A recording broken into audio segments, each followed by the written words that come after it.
I'd like to tell you the story about something I experienced toward the end of my sentence. You see, when I began serving the term, it was a 45-year sentence, and the policies and procedures of that time required somebody who was going into the federal system, if they had a release date that was longer than 25 years into the future, that person had to start inside of a United States penitentiary. The United States penitentiaries, there's an acronym for them called USPs. There were very few USPs in the United States at that time. This is back in the mid-1980s, and I was really young. I was 23 years old, and I probably looked like I was 18 because I didn't have a lot of facial hair, and I just didn't look older. And when I walked into that prison, I knew I wanted to emerge successfully. I knew I wanted to get out of here with my dignity intact and with opportunities to build a law-abiding career that would allow me to lead a life of meaning and relevance and dignity. And that's something I want you to be thinking about. If you're a justice-impacted person, what do you want? My name is Michael Santos. I'm the founder of Prison Professors, and every day we create these daily discussions with a goal of helping justice-impacted people, regardless of what stage of the journey they're in, helping them figure out how do I create meaning in my life. And I would never ask anybody to do anything that I didn't do. But because I had that inspiration at the very start of my journey, I could lay out a plan that I could follow to make it through the labyrinthine world of a lengthy prison sentence. I would like you to be thinking about making your plan, regardless of what stage in the journey you're in. Think about the different ways that you can advance prospects for a better life and accept that you can't procrastinate. You've got to start now. And now let me turn to the blurb of today's daily discussion, where we're going to hear a little lesson from what I learned by reading Benjamin Franklin's Almanac. It inspired me. He quoted a proverb, "For want of a nail, the shoe was lost. For want of a shoe, the horse was lost. For want of a horse, the rider was lost. For want of a rider, the message was lost. For want of a message, the battle was lost. For want of a battle, the kingdom was lost.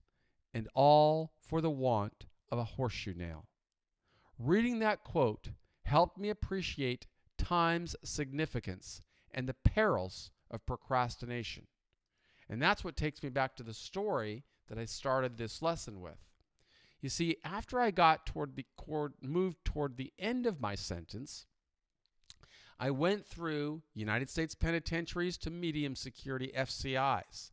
There's a lot of, I would call it a lot of stress that comes off of a person when you transition from United States penitentiary to a medium security FCI. Then from there, I went to a low security FCI. And from there, I went to minimum security camps. And the first camp I went to was in Florence, Colorado, the nation's supermax compound. And I got assigned to a job there in the minimum security camp. They made me work inside of the ADX, the nation's most secure prison. And I remember sitting outside of the gate as I waited to go to my job in the laundry, and I watched a bus coming in.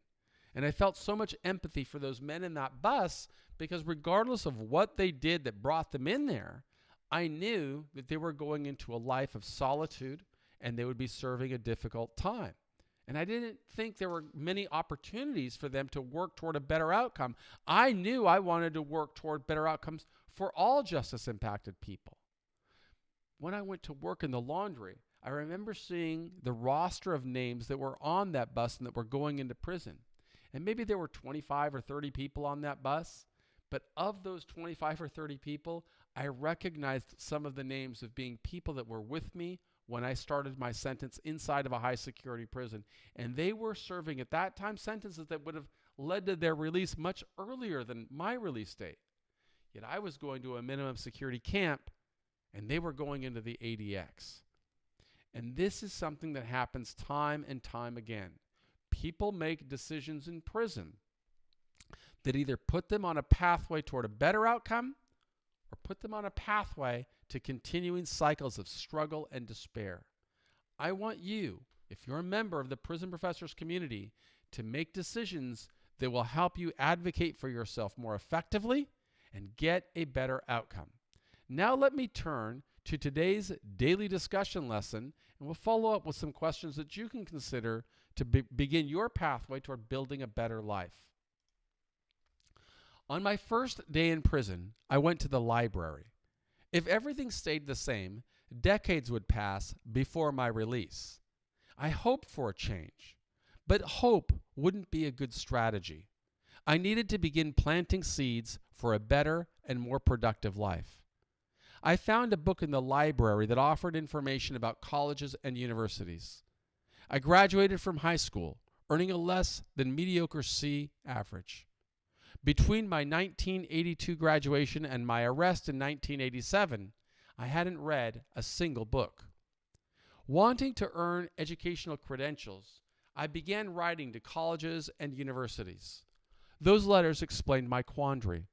Despite being an undisciplined student in high school, my criminal conviction and decades to serve, I didn't have any money. Those were a lot of problems.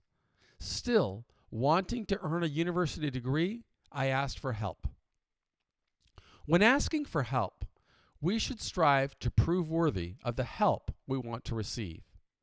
The letters to colleges and universities expressed my hopes of being able to study toward a degree. Many colleges ignored the letters I sent, or perhaps they didn't reach the right person. Some people wrote back and told me that I could not study without funding, but Ohio University and Mercer University allowed me to begin a program that would lead to my first university degree. Receiving the coursework and accompanying books liberated me in a sense. In an instant, I wasn't only a prisoner, I became a student. And as a student, I would take advantage of the opportunity, intending to apply myself in ways I had never done before. The schoolwork gave me a reason to wake early. I wanted to earn my degree at the soonest possible time and earn grades that would distinguish me. Some people considered me nuts. They asked why I would devote so much time to studying when I had to serve a 45-year sentence. They thought I should take it slow and stretch the studies out over time. Accelerating my graduation wouldn't make sense if I had decades to serve. I disagreed with their assessment. The sooner I could earn my first university degree, the more skills I would develop. I could leverage those skills and academic credentials to open new opportunities.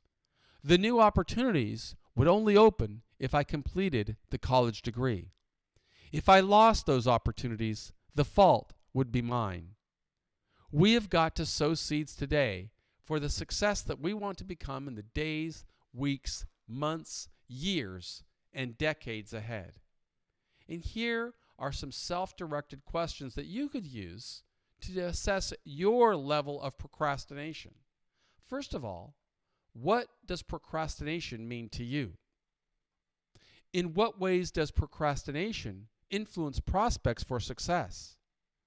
In what ways would procrastination influence your ability to reach your highest potential?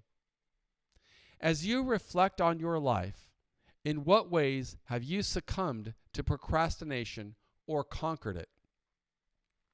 What opportunities may open in the future if you work towards specific goals now? And the word of the day is quandary. Define quandary and use quandary in a sentence. Now this takes us back to that initial statement I gave about Benjamin Franklin that I started this blurb with of this lesson, right? For want of a nail, I lost the war. Sadly, if we look at the statistics of America's correctional system, the longer we expose a person to corrections, the less likely that person becomes to function in society. We, as justice-impacted people, we cannot afford to procrastinate. We have to know and accept that we will face challenges. Those challenges for some people that are going through our courses may be getting ready before sentencing. For other people, they may be, I've already been sentenced and I'm going to prison. Those are challenges. More challenges a person will face when he's saying, I need to get out of prison and transition to some type of community-based correction system or supervised release. But there will be more challenges. And the sooner you start preparing to build a body of work, the stronger you will become when those challenges when you're presented with those challenges. We've all got to begin thinking really early about what we can do today to put us on a pathway of success. We cannot afford to procrastinate, and we cannot afford to outsource our prospects for success to somebody else. I can't change anybody's life. Your lawyer can't change your life. Only you can change your life. And you can't procrastinate. You can't wait to start sowing seeds for the apples that you want to eat. If you want to build a life of abundance and prosperity, regardless of what challenges you're going through today, you've got to start building. You've got to start growing. You've got to start preparing. That's the strategy that got me through 9,500 days in prison. It's the strategy that I am still using today, that I've been using ever since I concluded my obligation to the Bureau of Prisons back in 2013. We cannot afford to wait. Start using strategies today. Start developing tools, tactics, and resources that you can use so that you won't lose the war. The opportunities that opened for me were available to everybody else with whom I served time. My job is to share those strategies, those lessons that I learned from leaders with as many people as possible. That's what I'm striving to do. And if you're listening to this on iTunes or watching on YouTube or on any other social channel, it's my hope that you will subscribe to the Prison Professors program and visit us at prisonprofessors.com so you can learn more about strategies you can use to get the best possible outcome.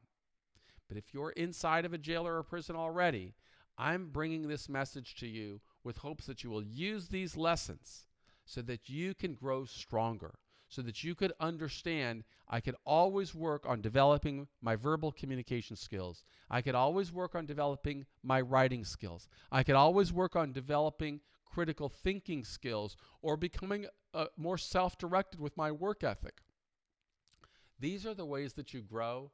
These are the ways that you position yourself to conquer and obliterate the challenges that follow for every justice-impacted person. My name is Michael Santos. I'm the founder of Prison Professors, and I believe in you.